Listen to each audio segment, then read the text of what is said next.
जय जगन्नाथ पिला माने साहित्य चैनल को समस्त स्वागत। आज मध्ययुग ओडिया साहित्य इतिहास रीति साहित्य रे सामाजिक रीतिनीति विषय पढ़ा। या पूर्वर आम पृष्ठभूमि पढ़ी रीति साहित्य रे पृष्ठभूमि आम पढ़ले सामाजिक पृष्ठभूमि केमती थिला समाजर चित्र से साहित्य रे केमती कवि माने प्रदर्शित करछन्ती। बर्तमान आम ताहाकू देखिबा। तबे आम जानी जे सेतेबेले जो साहित्य सृष्टि होइतिला से साहित्य सामंत एवं बादशाह मानकर साहाय्य होउतिला। सेमानक आदेश अनुसार साहित्य सृष्टि होउतिला, किंतु से साहित्य विदग्ध मंडली उद्दिष्ट नथिला। कारण या भितरे केवल सामंत बादशाह राजा एमानक विषय थिला एवं सेमानक अनुसार ही कवि माने काव्य कविता रचना करथिले। सेही काव्य भितरे साधारण जनता बा दिन जनर कौनसी कथा नथिला। एथिरे प्रायतः विलास व्यंजन कपोल कल्पित कहानी कल्पलोकर कहानी विशेष भाव में देखा मिलूला। सम्भ्रांत परिवार संभोग तृष्णा ए सब को चरितार्थ करने केवल इंद्रियग्राह्य रूप और स्पर्श जो उपजीव ताहा सेते बेलर गोटे चली गोटे परंपरा चली। किंतु परवर्ती समय धीरे धीरे यार टिके परिवर्तन आसिला। कारण उत्कलीय जनजीवन रीतिनीति आचार विचार जुग जुगर परंपरा क्रमे सुसंजत समाज जीवन और सांस्कृतिक चलनी भितर को आसिला। तेणु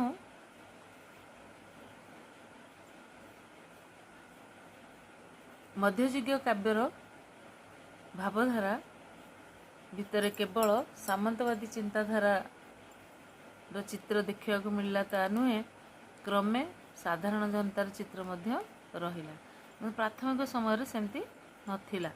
सेथिलाई कहा जाउतिला जे रचना विदग्ध मंडली नथिला। परवर्ती समय केमती किंतु जो कवि माने आसिले तांग रचना भितर को धीरे धीरे एई साधारण जनतार साधारण समाजर चित्र देखा मिलला। साधारण जनमानसर चित्र ता भितर थिला, किंतु जीवनादर्श नथिला। एतिक थिला जे समाजर जते सब रीतिनीति प्रथा परंपरा यही सब गुड़िक काव्य भितर देखा मिलता। जमती गोटे शिशु जन्म हेले तार जन्मोत्सव पालनर विधि, बात्सल्य स्नेहर उत्ताल तरंग, कन्यार पुष्पवती प्रसंग, वेश वर्णना, विवाह, दाम्पत्य जीवन, दाम्पत्य प्रेम, ज्योतिष विद्या, जन्म जन्मांतरवाद, खाद्यपेय, पर्वपर्वाणी, ओषाव्रत यही समाज जहाँ से चलनी थिला से चलनीर चित्र रीति काव्य मानक गुरुत्वपूर्ण स्थान अधिकार कला। कि प्राथमिक समय सेटा नथिला। तेणु से जो समाजर जो चालीचलन परंपरा अनुष्ठान ये सब गुड़िक समाजर चित्र बोली ग्रहण करागला। तेणु कवि माने तांक रचना भितर ये सब को स्थान देले। ताहाकू आमे टिके आलोचना करिबा जे समाज सामाजिक आचार विचार संपर्क रे कौन कौन रही सेते बेले को जिनस को गुरुत्व दिया एवं केउं काव्य रे केउं कवि माने याकू स्थानित करचंती तार कोटेशन मध्य एई बही रे दिया जायछि। मु तुमको सामाजिक चित्र पढ़ेला बेले जहाँ कहबी से किछिटा टिपी रखुथबो, काहेकि ना केउं कवि केउं काव्य रे एवं कहार जन्म विषय वर्णना करचंदी एटा शॉर्ट टाइप क्वेश्चन आसी पारे। तेणु कोटेशन गुड़ाक तुम मैंने मन रखा पड़ो। 2-3टा कोटेशन लिखा दरकार नहीं, सबुथुरु गोटे गोटे कोटेशन लिखिले ही तुम आंसरटा ठीक हो। तेबे जो 60 गोटे छोट शिशु जन्म हेले उत्कलीय समाज रे बहु आनंद मुखरित हो जाए परिवार समस्त खुशी रे विभोर हुअन्ति उल्लासर सहित ताकू स्वागत करा जाए। तेणु नवजात शिशुर जन्मोत्सव केतेगुड़ी रीतिनीति द्वारा पालन करा जाए जेमती कि नाभिछेदन पंचुआती षठी घर षठी पूजा उठियारी दशरात्र बाररात्र ये नाना प्रकार विधि पालन अच्छे विषय आम समस्त जाचे 21 दिन हेले शिशुर पूजा अर्चना कर नामकरण करा जाए। ए परंपरा बहु पुरातन शिशुर मंगल मनासी ठाकुर पाखरे शिशु पाई पूजा करा जाए। एटा होची समाज रो गोटे विशिष्ट नियम। यही नियम को वर्णना करबा पाई रीतिजुग कवि माने मध्य चेष्टा करछन्ती। तेणु आमे देखिबा रीतिजुग कवि मानक भितर उपेन्द्र भंजकर वैदेही विलास रे राम को जन्म संबंध रे वर्णना करा जायछि। पिला माने मन रखुता वैदेही विलास रे राम को जन्म विषय रे वर्णना करा जायछि। छांदभूषण रे कृष्ण जन्म विषय वर्णना करा जायछि। दीनकृष्ण दास रसकल्लोल रे कृष्ण जन्म संबंध रे वर्णना करा जायछि। आउ ये तो है पौराणिक काव्य किंतु कवि सम्राटंकर काल्पनिक काव्य जो रही लावण्यवती अनंग आउ धनंजय भंजकर अनंग रेखा एगुड़िक हूँ काल्पनिक काव्य।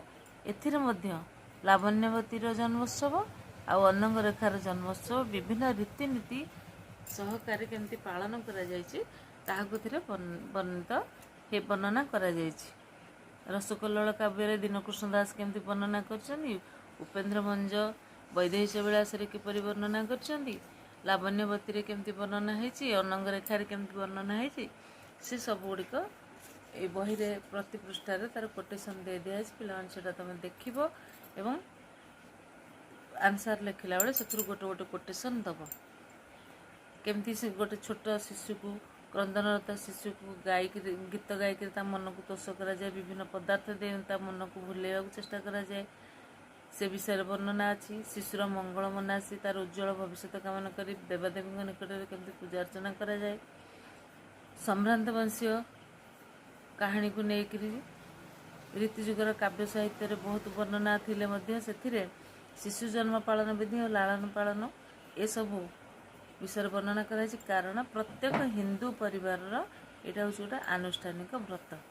तेणु शिशुर जन्मोत्सव तार पालन विधि अति सुंदर भाव में प्रत्येक काव्य वर्णना कराई। शिशु हिसाब से क्या नि पौराणिक चरित्र भाव में रामचंद्र को आ श्रीकृष्ण को। तापर देखिए वात्सल्य स्नेहर चित्र आम जानी पुराण पृष्ठ वात्सल्य स्नेह जशोदा तुल्य आउ कहीं नहांती माता जशोदा सहित आउ कहीं तुलनीय नुहति जी वात्सल्य स्नेह से स्नेह अफुरंत वास्तव पक्षर यह अंतर्निहित भाव है यार गोटे बही प्रकाश रही केवल उत्कलीय समाज नुहे सारा विश्व में वात्सल्य स्नेह बा अपत्य स्नेहर एक स्वतंत्र वैशिष्ट्य रही कारण यहाँ हूँ जननी अनाबिल निस्वार्थपर स्नेह वात्सल्य स्नेह कारण जनक जननी हृदय थिले हैं जननी पाखे बेसी प्रकाश पाई था स्नेह।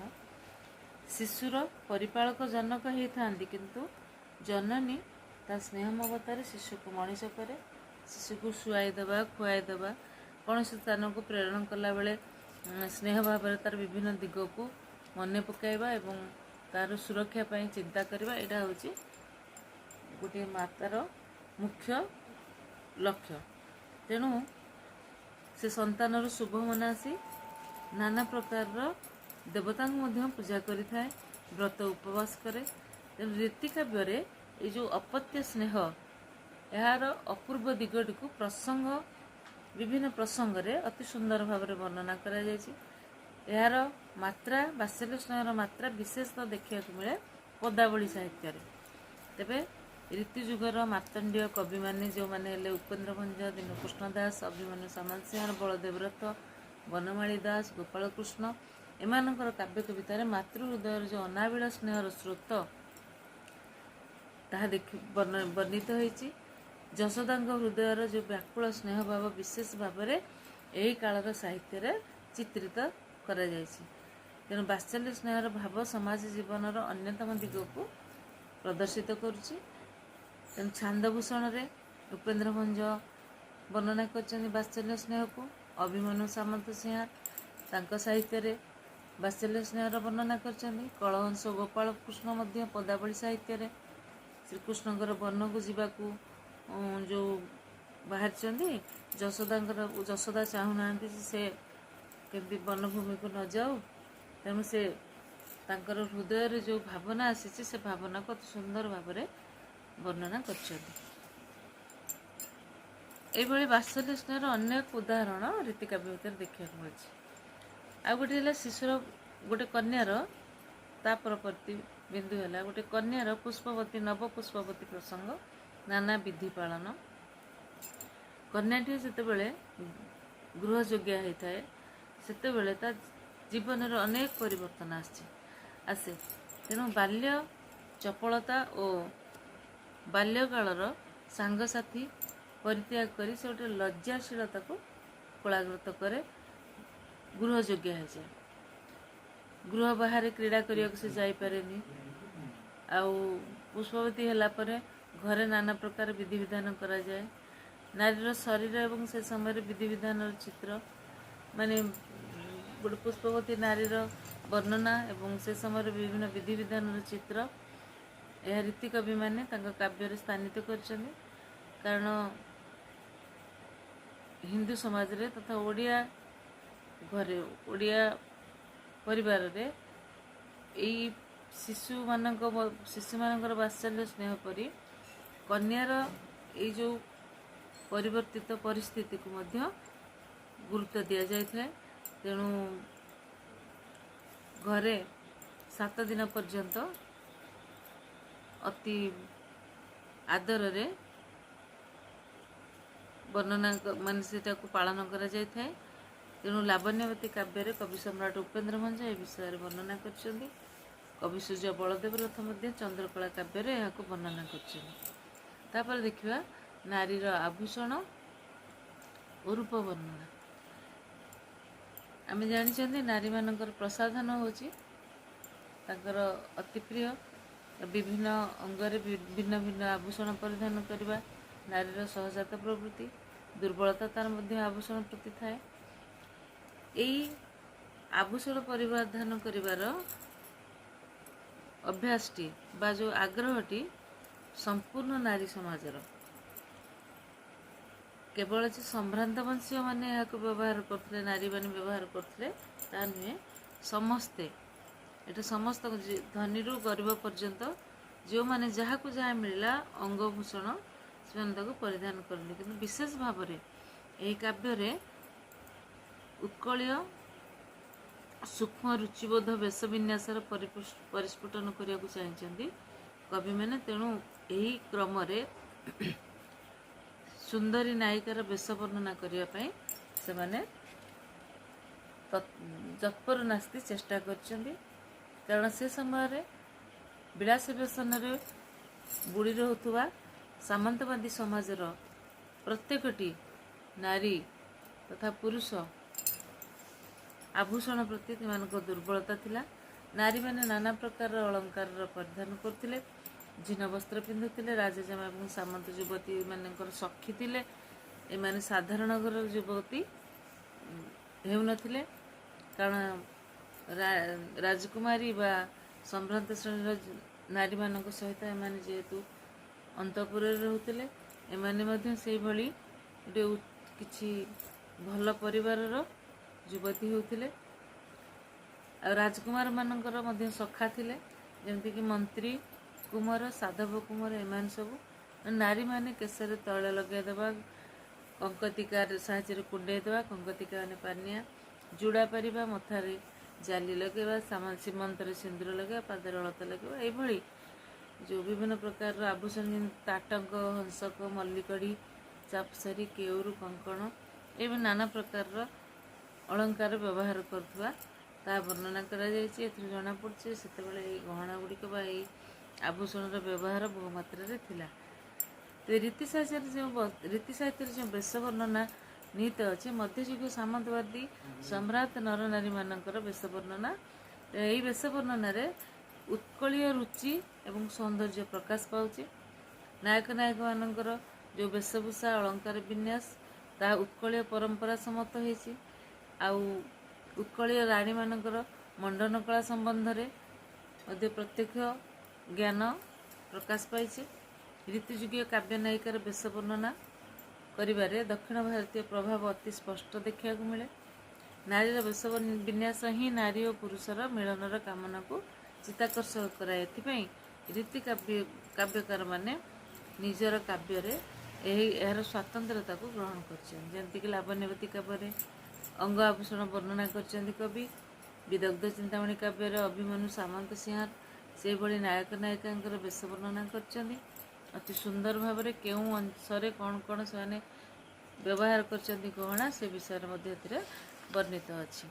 ଏହାପରେ ଦେଖିବା ଆଉ ଗୋଟିଏ ମାନେ ସମାଜର ଆଉ ଗୋଟିଏ ପ୍ରମୁଖ କାର୍ଯ୍ୟ ଯେଉଁଟା ହେଲା ବିବାହ ବିଧି। ଏହା ହେଉଛି ଗୋଟେ ସାମାଜିକ ପରମ୍ପରା। ଏହି ପବିତ୍ର କାର୍ଯ୍ୟକୁ ବହୁ ଆଡ଼ମ୍ବର ସହକାରେ ସମାପନ କରାଯାଏ। ସାମ୍ପ୍ରତିକ ସମୟରେ ମଧ୍ୟ ଆମେ ଦେଖୁଛେ ଏହାର ଆଡ଼ମ୍ବରପୂର୍ଣ୍ଣ ଆୟୋଜନ। ବଂଶରକ୍ଷା ନିମିତ୍ତ ବିବାହ ହେଉଛି ଏକାନ୍ତ ଆବଶ୍ୟକ, ଗୋଟେ ଜରୁରୀ ମାଙ୍ଗଳିକ କାର୍ଯ୍ୟ ଗୋଟିଏ। ଅନେକ ରୀତିକାନ୍ତି ଦ୍ୱାରା ଏହାକୁ ପାଳନ କରାଯାଇଥାଏ। ତତ୍କାଳୀନ ସମାଜରେ ସମ୍ଭ୍ରାନ୍ତ ବସିଆ ବିବାହ କିଭଳି ହେଉଥିଲା ତାର ବହୁଳ ବର୍ଣ୍ଣନା ଦେଖିବାକୁ ମିଳିଛି ରୀତି ସାହିତ୍ୟରେ। ପିଲାମାନେ ମନେ ରଖିଥା, ଆମେ ପଢ଼ୁଛେ ରୀତି ସାହିତ୍ୟରେ ସାମାଜିକ ଚିତ୍ର। ଯଦିଓ ରାଜରାଜୁଡ଼ା ଘରର ପାତ୍ରପାତ୍ରୀମାନଙ୍କର ସ୍ୱୟଂବର ଅନୁଷ୍ଠିତ ହେଉଥିଲା, ତଥାପି ମଧ୍ୟ ବିବାହ ବେଳେ ସବୁ ପ୍ରକାର ସାମାଜିକ ପ୍ରଥା ସାମାଜିକ ଚଳନୀକୁ ଗୁରୁତ୍ୱ ଦିଆଯାଉଥିଲା। ତତ୍କାଳୀନ ସମାଜରେ କନ୍ୟା ଯେତେବେଳେ ଯୌବନ ପ୍ରାପ୍ତି ହେଉଥିଲା ତାପରେ କନ୍ୟାର ପିତା ବିବାହର ବ୍ୟବସ୍ଥା କରୁଥିଲେ ଆଉ ମଧ୍ୟସ୍ଥମାନେ ଏହି ବିବାହର ଯୋଗସୂତ୍ର ଥିଲେ। ତେଣୁ ରୀତି କବିଗଣ ଏହି ସାମାଜିକ ରୀତିକୁ ରକ୍ଷା କରିବାକୁ ଦୃଢ଼ ପରିକର ହୋଇଛନ୍ତି ଏବଂ ସେମାନଙ୍କର ପ୍ରାୟ ଅନେକ କାବ୍ୟରେ ଏପରି ବର୍ଣ୍ଣନା ପ୍ରଦତ୍ତ ହୋଇଛି। ମାନେ ଗୋଟିଏ ବିବାହଘର ପୂର୍ବରୁ କେମିତି କନ୍ୟା ନିର୍ବାଚନ, ବର ନିର୍ବାଚନ ସାମାଜିକ ରୀତିନୀତି ଦ୍ୱାରା ହୋଇଥାଏ। ତାପରେ ବିଶେଷତଃ ସମଜାତୀୟ ସମାଜଗତ ବଂଶରେ ବନ୍ଧୁତା ସ୍ଥାପନ କରାଯାଏ। ଏଇଟା ହେଉଛି ଗୋଟେ ବୈବାହିକ ପରମ୍ପରାର ବିଶିଷ୍ଟ ଦିଗ। ଏହା ସହିତ କନ୍ୟା ଦର୍ଶନ, ଲଗ୍ନ ନିର୍ଣ୍ଣୟ, ଦିଅମଙ୍ଗୁଳା, ସପ୍ତ ସଧବା ସ୍ତ୍ରୀଙ୍କର ମଙ୍ଗଳନ, କୋଇଲି ବୁଡ଼ ଇତ୍ୟାଦି ବହୁତ ଗୁଡ଼ିଏ ରୀତିନୀତି ଓଡ଼ିଆ ସାମାଜିକତା ରୀତିକବିଙ୍କର କାବ୍ୟରେ ଅତି ଟିକିନିଖି ଭାବରେ ଚିତ୍ରିତ ହୋଇଛି। ବୈଦେହୀଶ ବିଳାସରେ ସେମିତି କାବ୍ୟ ସମ୍ରାଟ ଏହାକୁ ବର୍ଣ୍ଣନା କରିଛନ୍ତି। ବିବାହ କାର୍ଯ୍ୟରେ ଜ୍ୟୋତିଷମାନଙ୍କର ଭୂମିକା ରହିଛି। ଏହି ସାମାଜିକ ନିୟମ ରୀତିକାବ୍ୟରେ ଦେଖିବାକୁ ମିଳେ। ବିବାହ ପୂର୍ବରୁ କେମିତି କୋଇଲି ବୁଡ଼ ପରିଧାନ କରିବ, ବିବାହ ଦିନ କେମିତି ବ୍ରାହ୍ମ ମୁହୂର୍ତ୍ତରେ ବର କନ୍ୟାଙ୍କର କୋଇଲି ସ୍ନାନ କରାଯାଏ, ଏଇଭଳି ଅନେକ ପରମ୍ପରାର ଉଦାହରଣ ଦେଖିବାକୁ ମିଳିଛି ରୀତି ସାହିତ୍ୟରେ। ପିଲାମାନେ ତୁମେ ସମସ୍ତେ ଏଇ ବହିରେ ନା ବହୁତ କୋଟେସନ୍ ରହିଛି, ସେ କୋଟେସନ୍ ଗୁଡ଼ିକୁ ତୁମେମାନେ ସମସ୍ତେ ସଂଗ୍ରହ କରି ବା ନୋଟ୍ସ ବନେଇକରି ତୁମେ ଲେଖିପାରିବ। ତାପରେ ବିବାହକାଳୀନ ଯେତେ ସବୁ ନୀତି ନିୟମ ରହିଛି ସମାଜରେ ଏବେ ମଧ୍ୟ ଆମର ପ୍ରଚଳିତ, ସେ ବିଷୟରେ ପୁଙ୍ଖାନୁପୁଙ୍ଖ ବର୍ଣ୍ଣନା କରାଯାଇଛି। ବିବାହ ମଣ୍ଡପ କେମିତି ସଜା ଯାଇଥାଏ, କେମିତି କଳସୀ ବସେ, କଦଳୀ ଗଛ ପୋତା ହୁଏ, ନୂଆ କୁଲା, ନଡ଼ିଆ, ଦୀପ, ବରକୋଳି, ଦୁର୍ବାଦଳ ଇତ୍ୟାଦି ଗନ୍ଧ ପୁଷ୍ପରେ ଠାକୁରାଣୀଙ୍କୁ କେମିତି ଗାଧୋଇ ଦିଆଯାଏ, ବାଦ୍ୟ ବାଜେ, ହୁଳହୁଳି ପଡ଼େ, 7ଟି ଘର ବୁଲି ପାଣି ତୋଳାଯାଏ, ଜ୍ୟୋତିଷ ଶୁଭାଶୁଭ ନିର୍ଣ୍ଣୟ କରନ୍ତି, ବିଭିନ୍ନ ପ୍ରକାର ବାଦ୍ୟଯନ୍ତ୍ର ସହିତ ବିବାହ କାର୍ଯ୍ୟ ଆରମ୍ଭ ହୁଏ, ମଙ୍ଗଳାଷ୍ଟକ ଗଣକମାନେ ବୋଲନ୍ତି, ମଙ୍ଗଳୀ ଗୀତ ଗଣିକାମାନେ ବୋଲନ୍ତି, ବର ଓ କନ୍ୟା ପକ୍ଷରେ ପୁରୋହିତ କାର୍ଯ୍ୟ କରିଥାନ୍ତି। ଏହାର ସମ୍ପୂର୍ଣ୍ଣ ବର୍ଣ୍ଣନା ଦେଖିବାକୁ ମିଳିଛି ଆମର ସେଇ ରୀତିକାବ୍ୟରେ। ଅତି ସୁନ୍ଦର ଭାବରେ ସାମାଜିକ ଏହି ରୀତିନୀତି ପରମ୍ପରାକୁ କବିମାନେ ତାଙ୍କ ନିଜ ନିଜ ରଚନାରେ ବର୍ଣ୍ଣନା କରିଛନ୍ତି। ତାପରେ ଦେଖିବା ଖାଦ୍ୟପେୟ। ଖାଦ୍ୟପେୟ ରୀତି ଯୁଗରେ ଯେତେବେଳେ ଆରମ୍ଭ ହେଲା, ଯେଉଁ ସମୟରେ ଆମେ ରୀତି ଯୁଗର ଆରମ୍ଭ ହେଲା ବୋଲି କହୁଛନ୍ତି, ସେ ସମୟ ବେଳକୁ ଉତ୍କଳରେ ମୋଗଲ ଏବଂ ସାମନ୍ତମାନଙ୍କର ଶାସନ ଚାଲିଥିଲା। ସେମାନେ ଥିଲେ ଉଚ୍ଚବଂଶୀୟ, ତେଣୁ ସେମାନଙ୍କର ପୁରା ଜୀବନଟା ଥିଲା ବିଳାସମୟ। ସୁରା ସାକି ସେମାନଙ୍କର ଜୀବନର ଥିଲା ଗୋଟେ ମୁଖ୍ୟ ଅଙ୍ଗ। ସମ୍ଭ୍ରାନ୍ତ ବଂଶୀୟ ବ୍ୟକ୍ତିମାନେ ଅତି ଆଦରରେ ଏସବୁକୁ ଗ୍ରହଣ କରୁଥିଲେ। କିନ୍ତୁ କିଛି ଥିଲେ ଯେଉଁମାନେ କି ଆଚରଣଠାରୁ ଦୂରେଇ ରହୁଥିଲେ, ସେମାନଙ୍କୁ ଯେଉଁମାନେ ଏଇଟା କରୁନଥିଲେ ଉଚ୍ଚ ବଂଶର ହେଲେ ମଧ୍ୟ ତାଙ୍କୁ ଉଚ୍ଚ ବର୍ଗର ବ୍ୟକ୍ତିମାନଙ୍କର ମର୍ଯ୍ୟାଦା ମିଳୁନଥିଲା। ତେଣୁ ସେ ସମୟରେ ଯେଉଁ ଖାଦ୍ୟ ପଦାର୍ଥ ସାମନ୍ତୀୟ ଓ ବାଦଶାହୀ ଥିଲା। ସାହି ଅର୍ଥ ମାନେ ଉଚ୍ଚ, ମାନେ ସାହି ଆମକୁ ସାହି ଖାଦ୍ୟ ଗ୍ରହଣ କରୁଥିଲେ, ଅର୍ଥାତ୍ ଉଚ୍ଚ ବା ବହୁତ ଭଲ ଉତ୍କୃଷ୍ଟ ଧରଣର ଖାଦ୍ୟ ସେମାନେ ଗ୍ରହଣ କରୁଥିଲେ। ରୀତିକାବ୍ୟରେ ଏହାର ଅନୁରୂପ ଚିତ୍ର ଦେଖିବାକୁ ମିଳିଥିଲା। ଏତଦ୍ ବ୍ୟତୀତ ଓଡ଼ିଆ ସଂସ୍କୃତିର ପରମ ଆରାଧ୍ୟ ଶ୍ରୀ ଜଗନ୍ନାଥଙ୍କ ଶ୍ରୀମନ୍ଦିରରେ ଯେଉଁ ପ୍ରସାଦ କରାଯାଉଥିଲା, ସେଥିରୁ ତତ୍କାଳୀନ ସମାଜରେ ପ୍ରଚଳିତ ଖାଦ୍ୟର ଧାରଣା ମିଳେ। ଯେମିତିକି ଯେଉଁ ଖଜା, ଲଡ଼ୁ, ଆରିସା, ପାପୁଡ଼ି, ପେଡ଼ା, ଖଜା, ଦିବ୍ୟପୁରୀ, ତ୍ରିପୁରା, ଖଣ୍ଡମଣ୍ଡା, କାନ୍ତିପୁର, ଇଣ୍ଡୁରି ଏଭଳି ଅନେକ ପିଠାର ନାମ ବର୍ଣ୍ଣନା କରାଯାଇଛି ଏହି ରଚନା ଭିତରେ। ଏଇଭଳି ଭାବରେ ନାନା ପ୍ରକାରର ବର୍ଣ୍ଣନା, ସାମାଜିକ ରୀତିନୀତିର ବର୍ଣ୍ଣନା ଏହି ରଚନା ଭିତରେ ଦେଖିବାକୁ ମିଳିଛି। ପିଲାମାନେ, ଆଜି এই କ୍ଲାସ୍ଟି ଆମେ ଏତିକିରେ ରଖିବା। ନେକ୍ସଟ କ୍ଲାସ୍ରେ ଯେଉଁ ପରବର୍ତ୍ତୀ ଅଂଶ ରହିଛି ଈଶ୍ୱର ବିଶ୍ୱାସ, ଓଷାବ୍ରତ, ପର୍ବପର୍ବାଣୀ ଏବଂ ତତ୍ପରବର୍ତ୍ତୀ ଆଉ ଯାହା ରହିଛି ତାକୁ ପଢ଼ିବା। ଏତେ ଦିନ ହେଲା ଚ୍ୟାନେଲରେ କ୍ଲାସ୍ ଅପଲୋଡ଼ ହେଉଛି। ପିଲାମାନେ ଅଧିକା ମାତ୍ରାରେ ତାକୁ ସବସ୍କ୍ରାଇବ୍ କର, ଲାଇକ୍ କର, ସେୟାର କର, କମେଣ୍ଟ କର। ହଁ, ମୁଁ ଦେଖିଥିଲି କେତେଟା କମେଣ୍ଟ ଆସିଥିଲା ଯେଉଁଥିରେ କି ପରିଶୁଦ୍ଧ ଭାଷା ଲିଖନ ଧାରାର ନୋଟ୍ସ ଦେବା ପାଇଁ ମୋତେ ଅନୁରୋଧ କରାଯାଇଥିଲା। କିନ୍ତୁ ପିଲାମାନେ ଦେଖ, ସେଟା ଥିଓରି ପାର୍ଟ ନୁହେଁ। ହଁ, ଏତିକି ଯଦି ଅନୁଚ୍ଛେଦ ଆଉ ବିଜ୍ଞାପନ ଯେଉଁ ଆମର ରହିଛି 3rd ଆଉ 4th ୟୁନିଟ୍, ତାର ଯଦି ତୁମେ କହିବ ମୁଁ କି ପଏଣ୍ଟ ସବୁ ଲେଖିକି ତୁମକୁ ଦେଇଦେବି। କିନ୍ତୁ ଯେଉଁ ରୂଢ଼ି, ବାକ୍ୟ ଗଠନ, ଶୁଦ୍ଧ ଶବ୍ଦ ଏସବୁର କ'ଣ ନୋଟ୍ସ ଆଉ ଦେଇହେବ? ତେଣୁ ସେଇ ଯେଉଁ ନୋଟ୍ସ ପାଇଁ ଯେଉଁମାନେ ଅନୁରୋଧ କରିଛନ୍ତି ସେମାନଙ୍କୁ ମୁଁ କହି ରଖୁଛି ଯେ ଗ୍ରାମାରରେ ନୋଟ୍ସ ନାହିଁ ବା କରାଯାଏ ନାହିଁ। ତାପରେ ମୁଁ ବର୍ତ୍ତମାନ ଯେଉଁ କ୍ଲାସ୍ ଗୁଡ଼ିକ ମୁଁ ଛାଡ଼ିଛି ତାକୁ ଭଲ ଭାବରେ ପଢ଼େଇଛି, ତୁମେ ଚାହିଁଲେ ବି ଭଲ ଭାବରେ ବୁଝିପାରିବ।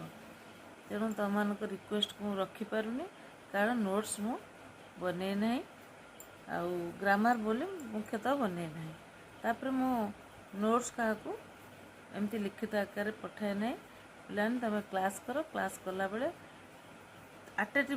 ଆଟେଣ୍ଟିଭଲି ଶୁଣିବ ଏବଂ ବହି ଯଦି ପାଖରେ ରଖିଲ ବା PDF ନେଇଗଲ, ସୁନ୍ଦର ଭାବରେ ତୁମେ ଦେଖିକିରି ବଢ଼ିଆ